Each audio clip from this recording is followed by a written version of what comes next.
Lagi-lagi Gen Z bikin ulah.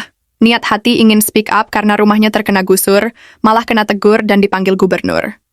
Tak tanggung-tanggung. Dia menyentil kebijakan Kang Deddy Mulyadi dalam akun sosial media miliknya yang bernama @im_aura_cinta. Drama konyol ini terjadi ketika rumahnya yang berdiri di atas tanah pinggiran sungai milik negara digusur oleh pemerintah. Berikut videonya. Saya sebagai warga terhadap Bapak.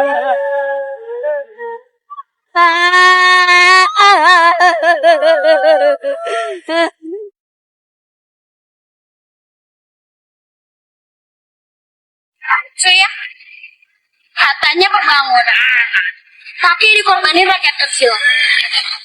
Proyek-proyek ini terus diluncurin, mulai dari larangan motor, sekolah tanpa wisuda, bahkan bendungannya bikin warga terusir dari rumahnya. Katanya untuk rakyat, tapi kenapa justru rakyat kecil yang dikorbanin? Kadang gua tuh mikir, apa ini beneran untuk kemajuan? Atau cuma sekedar validasi aja, biar kelihatan beda, biar dicap hebat dari sebelum-sebelumnya. Gak semua orang tuh bisa teriak, jadi gue yang bersuara. Karena diam bukan berarti rela, dan ngomong bukan berarti ngelawan. Hari ini harga 4 rumah gue digusur. Mungkin besok bisa jadi rumah kalian digusur. Lihat, lihat nih.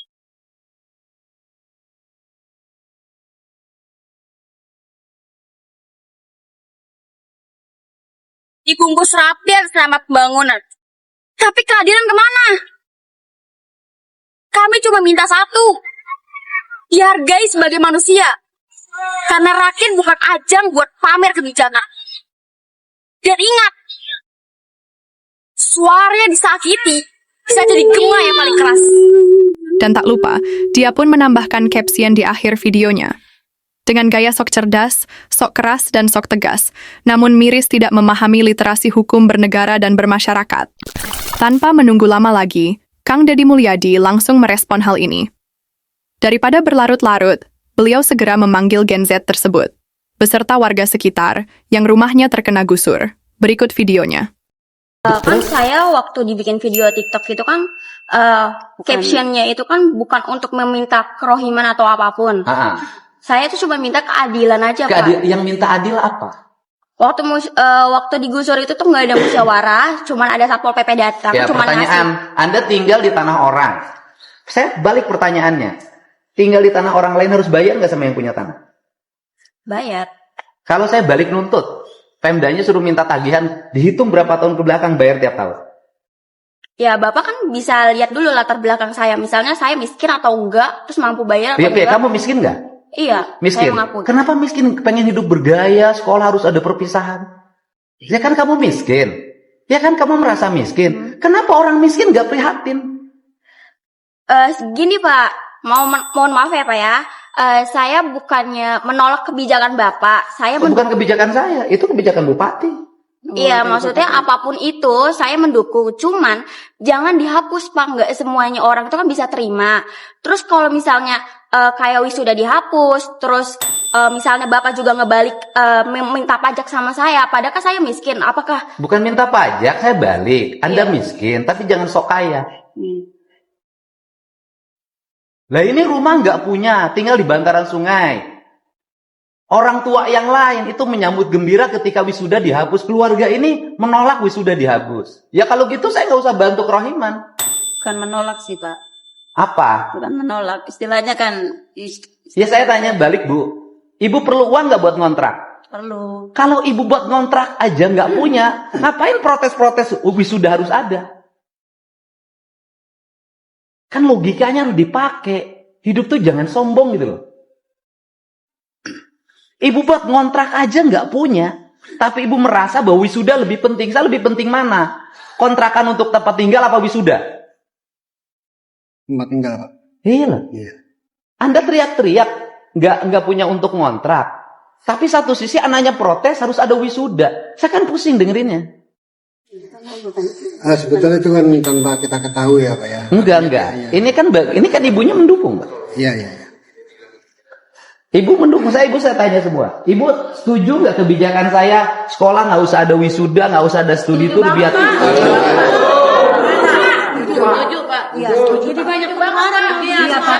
Orang tua, Pak. Iya, membebani orang tua. Iya. Lah kemarin kan ada yang nangis-nangis tuh di podcast saya di TikTok saya ada kan? Karena tidak mampu bayar 5,4 juta. Loh, saya ini sayang sama rakyat. Ini rakyat Jabar nggak akan berubah nasibnya kalau nggak dirubah pola hidupnya. Artinya gini loh, untuk biaya wisuda pinjam 2 juta ke Bang Emok. Iya, Bang, memang, Pak. Mau kagak mau tuh buat anak tuh orang tua. Iya. Banyak yang begitu. Jangan. Mendingan kagak usah ada gituan, Bang. Mendingan Jangan semua orang mau. Dia pengen loh, keluarga ini pengen. Pak.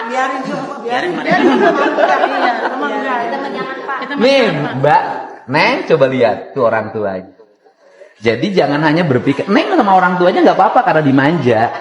Tapi yang lain banyak yang berat. Mohon maaf Pak, tapi kan ibu-ibu semua sama bapak-bapak semua kan pernah sekolah, pernah merasakan perpisahan. Setidaknya itu murid itu juga bisa ngerasain Pak. Nah, maksud saya ditekankan di sini ya Pak, bukan masalah wisuda dihapus, tapi perpisahan tetap ada, cuman pengeluarannya aja diminimil aja Pak. Yang urusan minimal kan urusan sekolah, bukan urusan saya. Bisa nggak nyegah minimalisir? Ya akan bisa. Setiap sekolah punya gaya yang berbeda.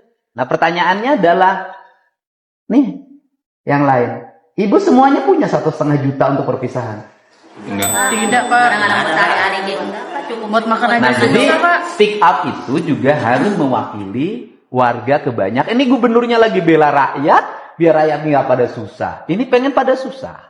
Jadi kan saya tuh menjadi melihat pemandangan menjadi aneh. Buat ngontrak rumah aja nggak punya, ini masih ngurusin pengen wisudaan sama perpisahan.